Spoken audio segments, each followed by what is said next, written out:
ሰላም ቤተሰብ እንዴት ናችሁ? ዌልካም ባክ ቱ ማይ ዩቲዩብ ቻናል ቤተሰብ ዛሬ በአንድ ብሬኪንግ ኒውስ መጥቻለሁ።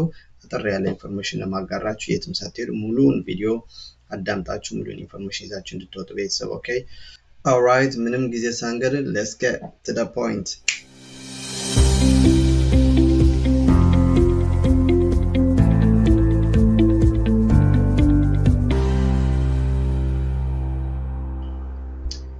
Alright, ቤተሰብ በዚህ አይነት ዜና ባልመጣ ደስ ይለኝ ነበረ። ነገር ግን ቀድሞ ማወቁና አስፈላጊውን ቅድመ ጥንቃቄና ዝግጁነት ማድረግ የተሻለ ይመስለኛል። ኦኬ so DHS ማለትም ዲፓርትመንት ኦፍ ሆምላንድ ሴኩሪቲ ወይ ደግሞ USCIS ብላችሁ ይቀላል አሊያም ደግሞ የአሜሪካ ኢሚግሬሽን ብላችሁ ይቀላል። ኦኬ አሳይለም ኬዛቸውና ሪፊጂ ኬዛቸው ተቀባይነት ላገኙ ሰዎች ግሪን ካርድ ፕሮሰስ እንዳያደርጉ ለጊዜው እንዲቆም አዟል።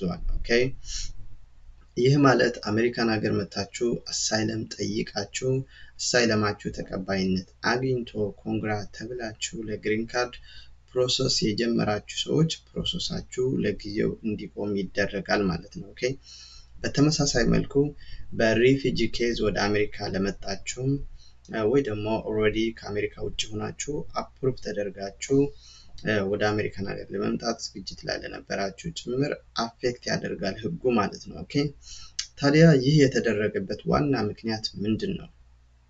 ትልቁ ጉዳይ ብለው ያሰቡት ምንድነው? እንደ ትልቁ ጉዳይ ያነሱት ምንድነው?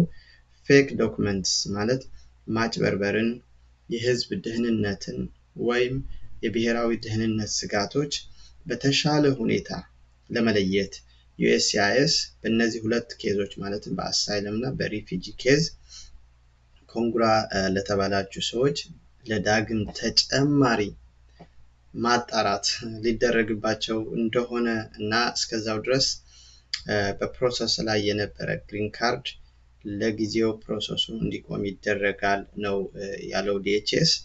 ይሄን ይመስላል ቤተሰብ። እንግዲህ አሳይለም ማለት ታውቁታላችሁ። አሳይለም ማለት አሜሪካን ሀገር መጣችሁ እዚህ ጥገኝነት ስትጠይቁ ነው አሳይለም የሚባለው። ሪፊጂ የሚባለው ደግሞ በግሩፕ 5 በዌልካም ኮርፕስ ወይ ደግሞ በዩኤን መጣን ምናምን የሚሉ ሰዎች ከሰማችሁ እነኚህ በሙሉ ሪፊጂ ይባላሉ ማለት እናንተም ይመለከታል ማለት ነው።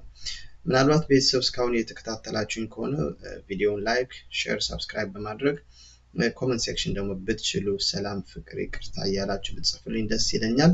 ታዲያ ይህ ከሆነ ምን ማድረግ አለብን እያላችሁ ሐሳብ ውስጥ ለገባችሁ ሰዎች እኔ የተሻለ ቲፕ ብዬ የማስበው ምንድነው ኦሬዲ ኬዛችሁ አፕሩቭ ሲደረግ ያለምንም ምክንያት አፕሩቭ አይደረግም መቼም ትክክለኛ ኬዝ ነው ተብሎ ታስቦ ነው እንግዲህ ሐቅ ይዘዋል እነኚህ ሰዎች ተብሎ ነው እንግዲህ አፕሩቭ የተደረጉ። ስለዚህ ያም ያህል ትልቅ ስጋት ውስጥ አትግቡ፣ ጭንቀት ውስጥ አትግቡ።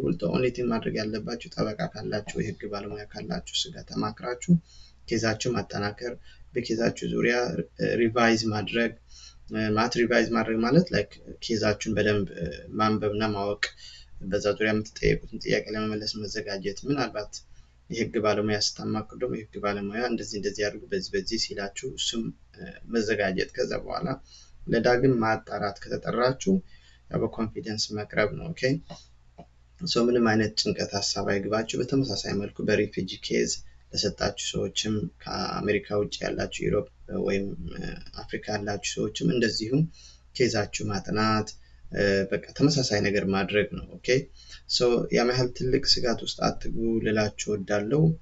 ነገር ግን ካሁኑ በቂ የሆነ ዝግጅት ቅድመ ጥንቃቄ ማድረጉ ግን አስፈላጊ ዶክመንት ማሰባሰቡ የተሻለ ይመስለኛል ብዬ አስባለሁ። ኦኬ ቤተሰብ ሰው ይሄን ይመስላል። ለወዳጅ ዘመዶቻችሁ ይሄን ኢንፎርሜሽን አጋሩ። ለሁላችሁ መልካም ነገር እመኝላችኋለሁ። ምንም ጭንቀት ሐሳብ አይግባችሁ ቤተሰብ። ከመጨነቅ ከማሰብ ለመፍትሄ መግባት ነው፣ ለመፍትሄ መዘጋጀት ነው የተሻለ ነገር የሚሆነው። ሰው ይሄ ይመስላል በጠቅላላ ቤተሰብ። አብራችሁ እስካሁን ከቆያችሁ ላይክ፣ ሼር፣ ሰብስክራይብ ማድረጋችሁ እንዳይረሳ። ለቤተሰብ ለወዳጅ ዘመድ ጓደኞች በአሜሪካ ዙሪያ ያሉት ይሄን ኬዝ ለሚመለከታቸው ሰዎች በሁሉም አጋሩ። ሰላም፣ ፍቅር፣ ይቅርታ ለሁላችን። as always much love and respect.